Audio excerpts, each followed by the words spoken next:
Where is your audit plan? Where is your audit strategy? Who is your audit team? What is their qualification? How many years of experience they possesses? उनको कितने कितने law की समझ है? Charitable trust का अगर audit कर रहे हो तो ट्रस्ट के बारे में उनको क्या पता है, ये पूछना उसकी जिम्मेदारी है। और आप लोगों को ये सब पता होना आपकी जिम्मेदारी है। अगर आप ऑडिट करने जा रहे हो तो खाली खाना खाने और नाश्ता करने नहीं जा रहे हो वहां पे, ये सब इंप्रूव होना चाहिए, ठीक है। फिर उन्होंने यहाँ पे केस स्टडी दी है, a managing director of X limited is concern about high employ attrition. Employ attrition का मतलब होता है उनके कंपनी से लोग छोड़ के जा रहे हैं बार बार। ऐसा यूजुअली होता नहीं, 10-20% तो सब जगह पे जाते हैं, इनका 40%, इनका 50%, इनका 60%, हाई एम्प्लॉय एट्रिशन है। लास्ट ईयर जो एम्प्लॉय था इस साल है ही नहीं। तो ऐसा हर बार नहीं हो सकता ना कि एम्प्लॉय की गलती है। भैया अभी एलिट गुरुकुल से कुछ एम्प्लॉय बाहर जाते हैं, क्यों जाते हैं? अरे उनको मुंबई पुणे में अच्छी अपॉर्चुनिटी मिल रही है, या उनका ईगो हर्ट हो गया है, या उनका पर्सनल इश्यूज है, फैमिली इश्यूज है। कंपनी की उसमें कोई गलती नहीं है ना। लेकिन अगर एम्प्लॉय एट्रिशन रेट अगर बहुत हाई होगा तो ऐसा मत समझो कि खाली एम्प्लॉय अपने पर्सनल प्रॉब्लम की वजह से जा रहा है, शायद कंपनी में भी कुछ गलत हो सकता है। तो वही मैनेजिंग डायरेक्टर जानना चाहता है कि हमारे कंपनी का एम्प्लॉय एट्रिशन रेशो ज्यादा क्यों है। एम्प्लॉय टर्नओवर भी इसको बोलते हैं कि हमारे कंपनी से लोग ज्यादा छोड़ के क्यों जा रहे हैं, ये जानना चाहता है। At the internal audit of the company he request to analyse the causes for the same. तो क्या पूछा जा रहा है, आप बताओ क्यों जा रहे हैं हमारे लोग छोड़ के। फिर आपको सवाल पूछा जा रहा है कि आप क्या कंसिडर करोगे अभी जाके।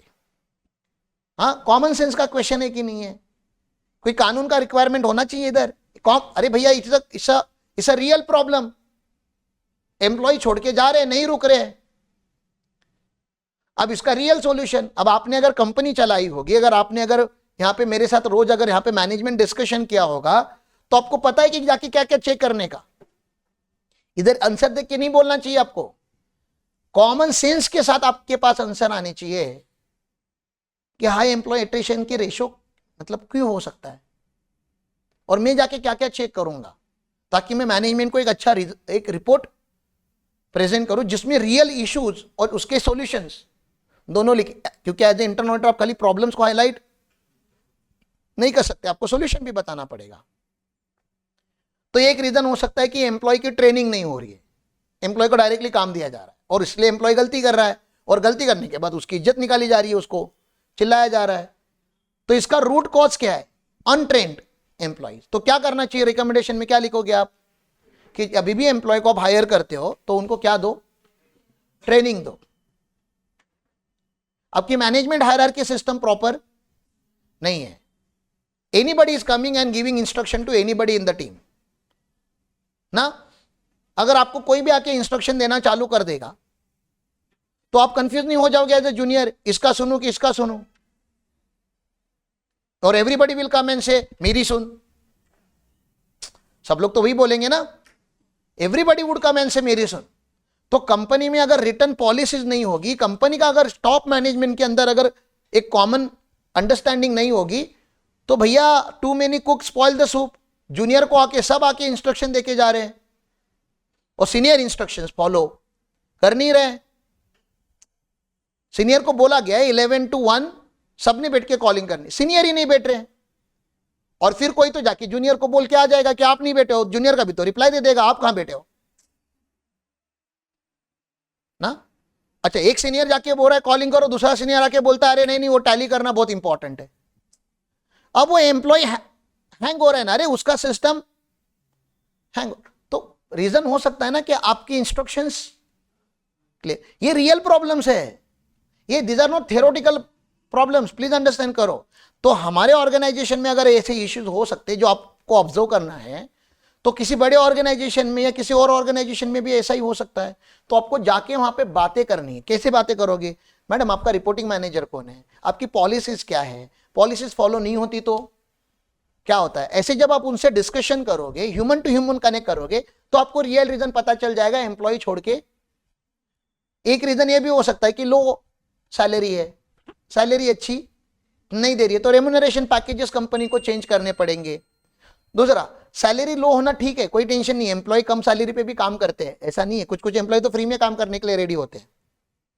वर्क एनवायरमेंट अच्छा नहीं है, गाली गलौज चलता है ऑफिस में, it's not a good culture.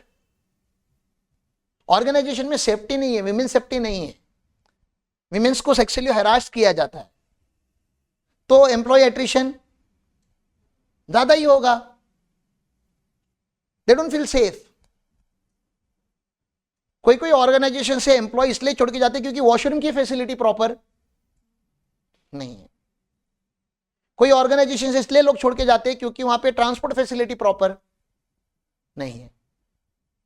तो there will not be one reason for employ attrition, there would be multiple reasons, और फिर आपको मल्टीपल रीजंस को लिखना पड़ेगा और उसके ऊपर आपको रिकमेंडेशन लिखने पड़ेंगे। बहुत स्ट्रिक्ट होना भी गलत है और बहुत कैजुअल होना भी गलत है। आपको पता होना चाहिए कौन से पॉलिसी के ऊपर आपको स्ट्रिक्ट रहना है और कौन से पॉलिसी के ऊपर आपको थोड़ा कैजुअल रहना है। This is the decision you need to take as the internal auditor of the company. तो इट्स अ रियल इशू, ठीक है। तो देखते हैं इन्होंने क्या क्या लिखा है, क्या क्या फैक्टर रिस्पॉन्सिबल हो सकते हैं हाई एम्प्लॉय एट्रिशन को लेके। तो job stress and work life balance ना, आपको स्ट्रेस आ रहा है काम करने का। मैं देखता हूं हमारे ऑफिस में आपको कभी स्ट्रेस आता ही नहीं है, जरा भी नहीं, प्रेशर रहता ही नहीं है, ठीक है कर लेंगे, नहीं होगा नहीं होगा। वर्क लाइफ बैलेंस का मतलब क्या होता है, पर्सनल लाइफ और काम के बीच में क्या होना चाहिए, बैलेंस। लेकिन कभी होना चाहिए वर्क लाइफ बैलेंस जब आपके अकाउंट में पैसे आएंगे तो अभी वो 70 आवर्स 90 आवर्स का डिस्प्यूट चालू है, पता है ना। नारायण मूर्ति जी ने बोला 70 hours in a week you should work. L N T के मैनेजिंग डायरेक्टर ने बोल दिया 70 क्यों, 90 hours you should work. 90 hours in a week मतलब 15 आवर्स इन अ डे, समझ रहा है। एंड नारायण मूर्ति ने बताया it's not that I am saying you should work, I have worked whole of my life. L N T के भी फाउंडर ने वही बोला, it's not that I am saying that you should work on Saturday, I am also working on Sunday.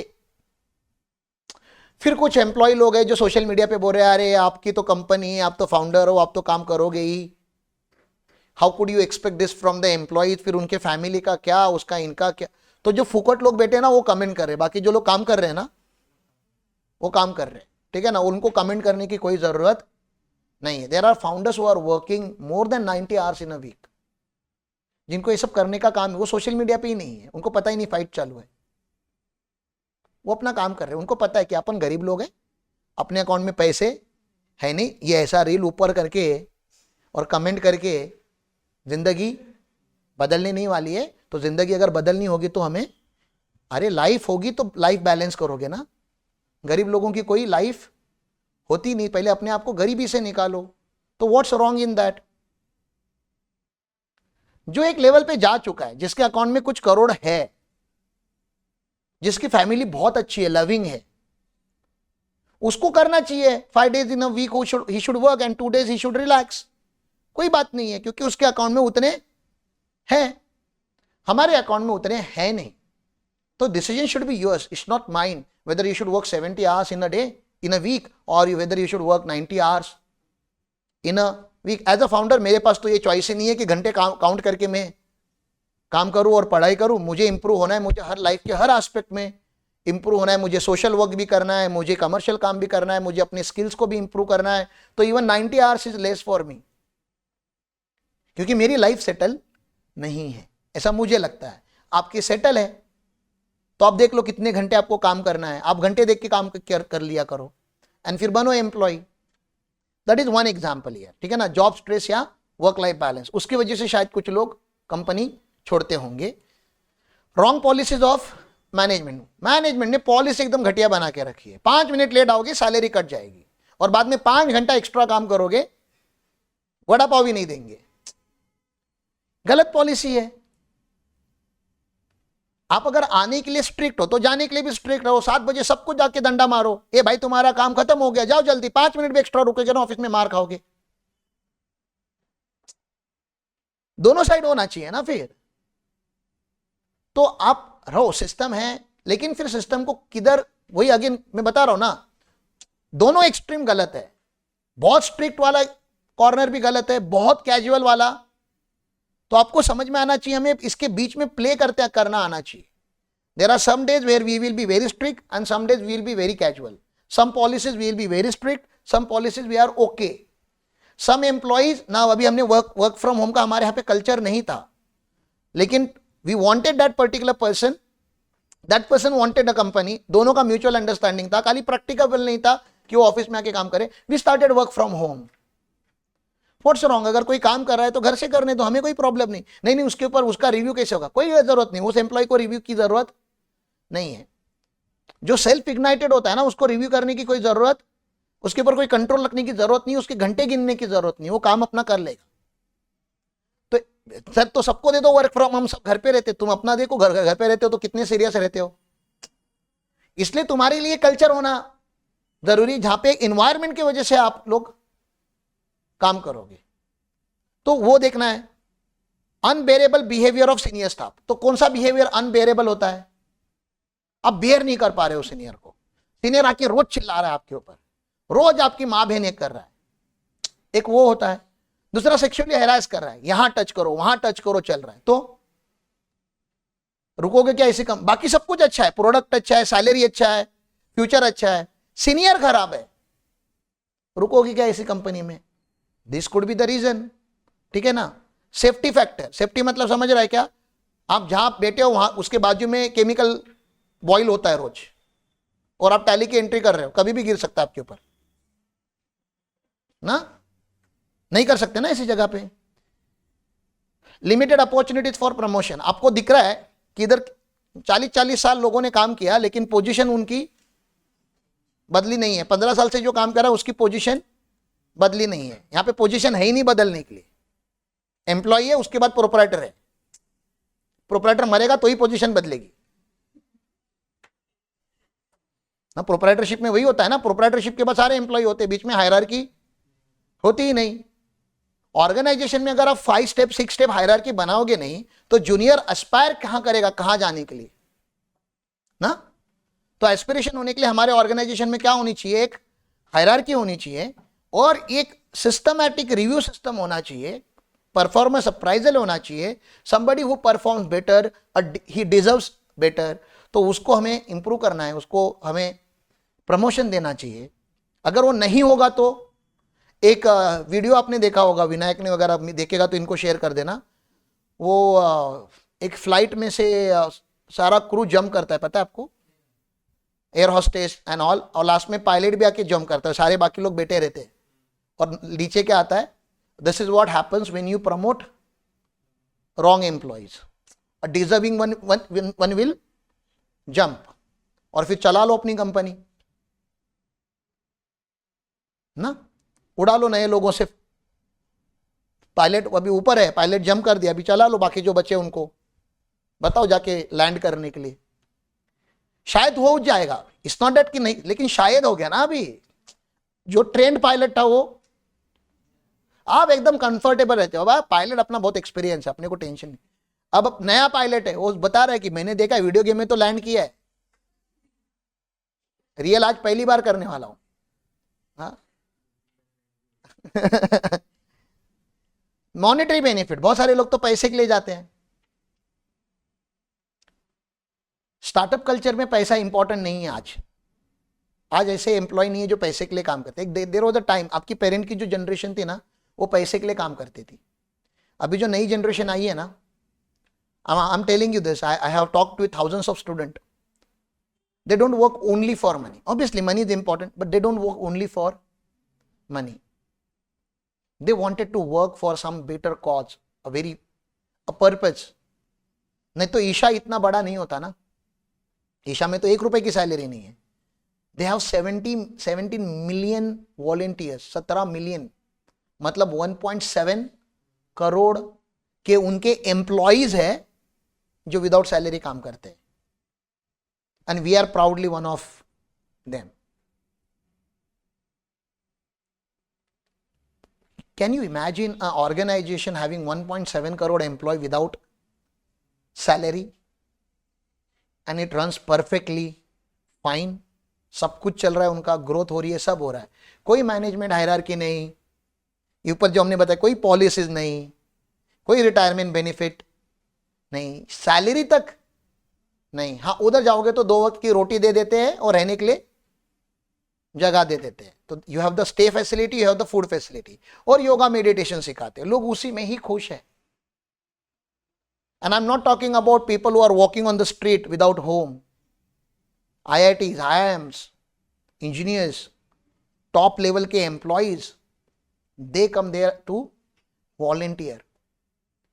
That means everybody doesn't work in the organization for the money. सब लोग पैसे के लिए नहीं आते, कुछ लोग पर्पस के लिए आते। तो आपके ऑर्गेनाइजेशन का पर्पस ही अगर मजबूत नहीं होगा तो you will never attract good talent. ठीक है। Lack of labour welfare scheme, labour welfare scheme मतलब कौन सी स्कीम? Employ benefit scheme. आपके पास PF नहीं है, ESIC नहीं है, इंश्योरेंस नहीं है, सपोर्ट सिस्टम नहीं है, ट्रांसपोर्ट फैसिलिटी नहीं है, फूड फैसिलिटी नहीं है, तो बहुत सारी स्कीम होती है, वो दिखाओ। ESOP नहीं है आपकी कंपनी में,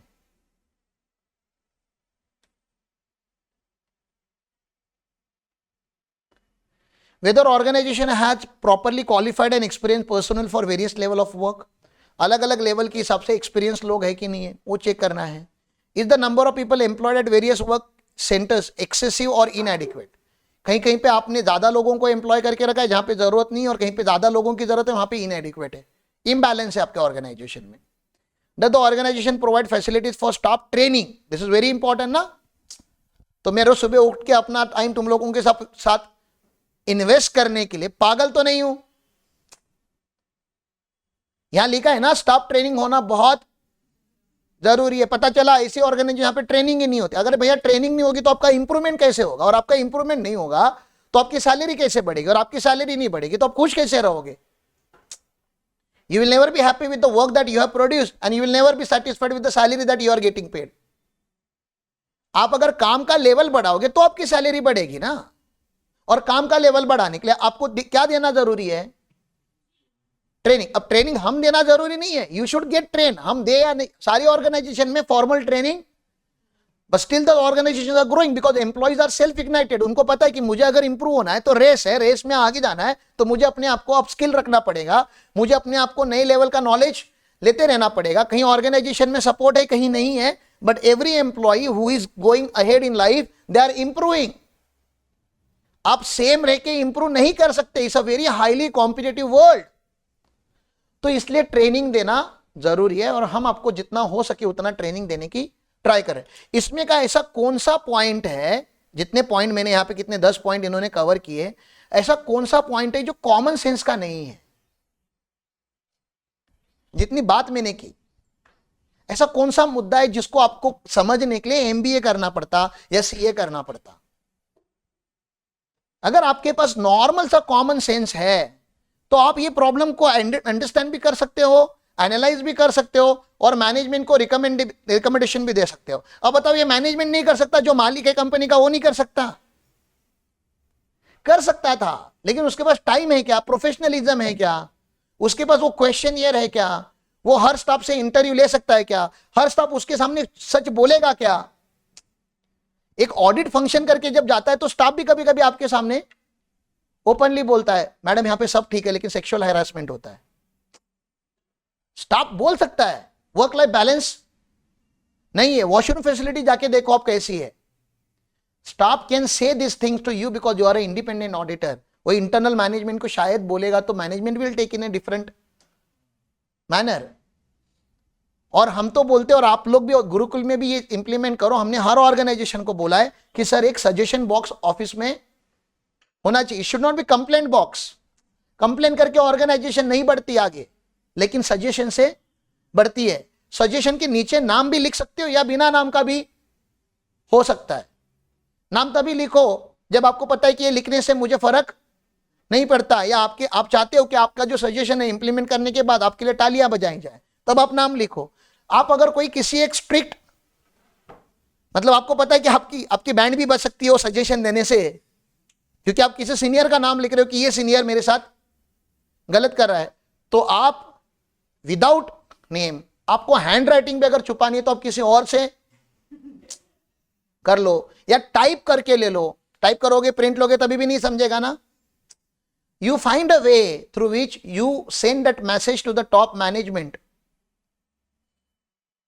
कि हाँ ये इंप्रूवमेंट होना बहुत जरूरी है। तो there has to be a suggestion box in organisation, और खाली बोलने के लिए नहीं होना चाहिए, उसके अंदर सच में सजेशंस आने चाहिए। Let's plant more trees around the office can be A suggestion. Let's keep office more clean, let's change this policy, let's do this, let's do that. आप अगर सजेशन दोगे तो आपकी यहां की लाइफ बेटर हो। हम चाहते हैं आप एक बेटर इन्वायरमेंट में रहो, और जो हम हमारे एम्प्लॉय को बताएंगे सेम चीज हम किसको जाके बताएंगे, हमारे क्लाइंट्स के यहां पे जाएंगे, बोलेंगे सर आपके यहां पे सजेशन बॉक्स नहीं है, तो आपको एम्प्लॉय सजेशन कैसे देगा? और आप बोलेंगे सजेशन मुझको आके देगा। सर सब डरते हैं आपसे, आप बॉस हो, बहुत सारे लोगों को बोलना है लेकिन बोलेंगे नहीं, लिख के दे देंगे लेकिन sir, because everybody doesn't have the vocal proper. और मैनेजमेंट को अक्कल होना चाहिए, लाइन पढ़ने के बाद, सजेशन आने के बाद उसका रूट कॉज एनालिसिस करने का अक्कल होना चाहिए, rather than taking it on ego. अरे ऐसे कैसे बोल दिया, भाई बोला है तो बोला है, you are not a good boss, it's okay, become a good boss, become a good leader. आप हैंड होल्डिंग नहीं देते, आप एम्प्लॉयज को काम दे देते हो लेकिन आप उनको नहीं बताते कि कैसे करना है, और फिर डांटते रहते हो उनको कि इतने टाइम में क्यों नहीं हुआ, इतने टाइम में क्यों नहीं हुआ। नहीं हुआ क्योंकि उसको नहीं आता, आपने ट्रेनिंग दी, आपने हैंड होल्डिंग दी, आपने उसको करके दिखाया। अब आप बोलोगे स्पून फीडिंग है, एक बार तो करना पड़ेगा ना। अगर वो खुद सेल्फ इग्नाइटेड होता, उसके पास कॉमन सेंस होता तो कर लेता। नहीं नहीं उसने तो किया, इसने नहीं किया, अरे उसका इंटेलिजेंस अलग है, इसका इंटेलिजेंस अलग है, उसने किया करके ये करेगा जरूरी ना, उसने 2 महीने में पिकअप किया, इसको 2 साल लगे पिकअप करते करते। Everybody comes from different background. That's what a senior should understand. And that's the reason senior should behave like a mother. Every child cannot be the same. किसी को तीखा पसंद है, किसी को मीठा पसंद है, अब दाल कैसी बनाओगे आप? A mother has to serve both. You cannot say आज तीखा ही खाएंगे, दोनों तीखा खाएंगे, कल मीठा बनेगा. You cannot go like that. You have to customize the policy and that's a leadership. That's what we expect from you also. क्योंकि आप में से बहुत सारे लोग अभी सीनियर है, अपने जूनियर को मैनेज करने आना चाहिए थ्रू इंटर। तो this is what I do, I am teaching you internal audit, but technically I am teaching you how to run the business. It's not important कि क्या लिखा है किताब में, व्हाट इज इंपॉर्टेंट कि हमने क्या सीखा है जिंदगी से। इसलिए ईपैक में प्रैक्टिकल का फ्लेवर हमेशा, जो भी मैं बता रहा हूं it's not through the PPT, it's through the life lesson that we have learn so far. And always the credit goes to Mahtab sir. ये सब मैंने नहीं सीखा, ये सब मेरा नहीं है, ये सब महताब सर ने सिखाया है कि ऑफिस में फूड पॉलिसी कैसे होनी चाहिए, ऑफिस में रिइंबर्समेंट पॉलिसी कैसे होनी चाहिए, ऑफिस का वॉशरूम साफ क्यों होना चाहिए, ऑफिस के बाहर पार्किंग होनी चाहिए। All these are taught by Mahtab sir and that's the reason we are implementing it.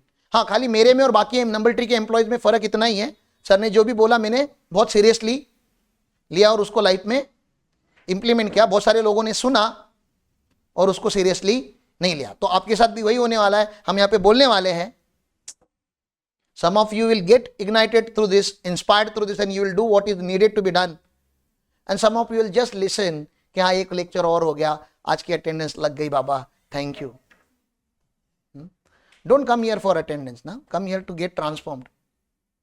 हर दिन अगर कुछ बदलेगा, कुछ नया करोगे तो इस दिन का मतलब है, इसका कुछ वैल्यू है, अदरवाइज इसका कोई वैल्यू नहीं है। तो yes, it is a management function and almost हो ही गया, इसमें कुछ है नहीं अभी बोलने जैसा। फिर आपके नीचे कुछ यहाँ पे उन्होंने कुछ रेफरेंसेस दिए हैं, फिर क्वेश्चन आंसर दिए। If you are preparing for exam then reading a question answer is your responsibility, is not my responsibility. Obviously if you don't understand anything from the whole topic that we have covered as internal audit, you please reach out to us, हम cover करने का try करेंगे। Internal audit एक ऐसी चीज़ है जो ख़त्म नहीं होती, बस चालू हो सकती है। मैं 2 लेक्चर 3 लेक्चर में अगर आपको इंटरनल ऑडिटर बना दूँ तो ऐसा नहीं हो सकता। It's a very big journey, but journey has to start ना। कम से कम ये शब्द तो आपको नहीं पता था कुछ महीनों पहले, अभी ये पता तो चला कि ऐसी भी एक इंडस्ट्री है जहां पे लोग खाली इंटरनल ऑडिट, पूरा number three group does only internal audit, उसमें का भी एक segment techno commercial audit, and they are bigger faster than us. It's a management function.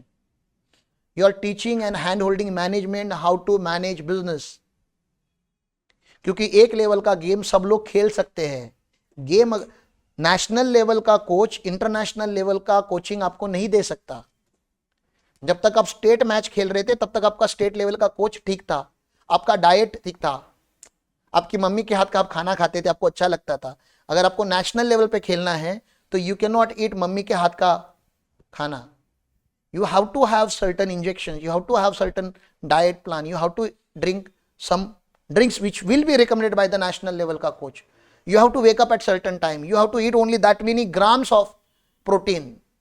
Everything is measured. आप कितना ड्रिंक कितना पानी पीते हो वो भी ऑब्जर्व किया जाता है। Then only you become a national level player. और फिर नेशनल से अगर इंटरनेशनल जाना है then the whole game will change.